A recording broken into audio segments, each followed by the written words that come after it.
Mee waaqayyo naa lolaan ameen. Dura raajini dursanii ala dubbataniiru ittiin himnani garuu waaqayyo lolaadhaan amee masala deebi'aati. Mee ammas waaqayyo lolaadhaan amee. Yesus gooftaadha. Waaqayyo siif lolaa. Nama simbira jiruun waaqayyo akkasii lolu beektaadhaan hime. Haleluuyaa. Biyya lafaa kanarraa gaafa jiraannu namni lola beekee jiru. Keessumaa kiristaanii lola keessa jiraata. Bu'aa baay'insaa baay'ee baasisaa gallisaa adeemsaa hundumtuu lola keessa jiraata. Waaqayyo naaf lola dhaame. Kiristaanii lola keessa jiraata.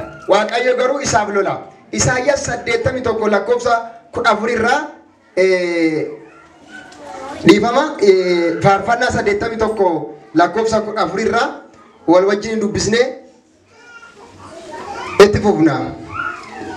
Faarfannaa 81 lakkoofsa 14 irraa kan jiru akkasidha. Silaa ani immoo diinota isaa salphaatti nan guguufisa, hamajaajii isaa irrattis harka koo nan garagalfadha. Waaqayyoof galannaa ta'u. Silaa ani immoo diinota isaa salphaatti nan guguufisa, hamajaajii isaa irrattis harka koo nan garagalfadha.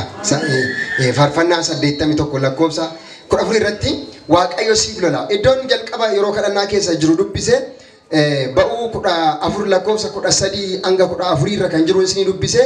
Israa'eelota yeroo Israa'eelonni biyya Gibxii keessaa ba'anii lafa onaa keessa kutanii galaana diimaa qarqara gahanitti warri Gibxii Fara'oon fardeensaa fe'atee warra Israa'eel kana harkaa ba'anii jedhee duuba deebisuudhaaf deebisee qabuudhaaf harka waaqayyoo Fara'oon irratti ulfaatee jennaani harki waaqayyoo Fara'oon irratti ulfaatee jennaan Israa'eelin gadhiise. Haa ta'uyyuu malee Israa'eelonni gaafa isaatti qoochi siqanii hin gaabbe.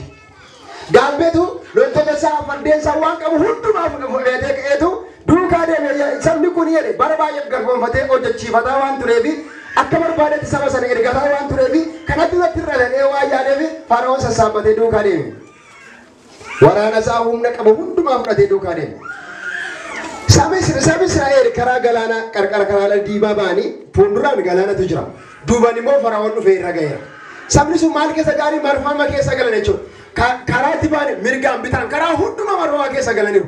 Waan godhan namanaa Museetti ijaan Museetti fuudhee ba'e. Museen immoo bakka buutuu waaqayyoo ta'e yookiin immoo afaan waaqayyoo ta'eetu Fara'oon itti dubbataa ture. Israa'eeliif sagalee jajjabinaa fidaa ture.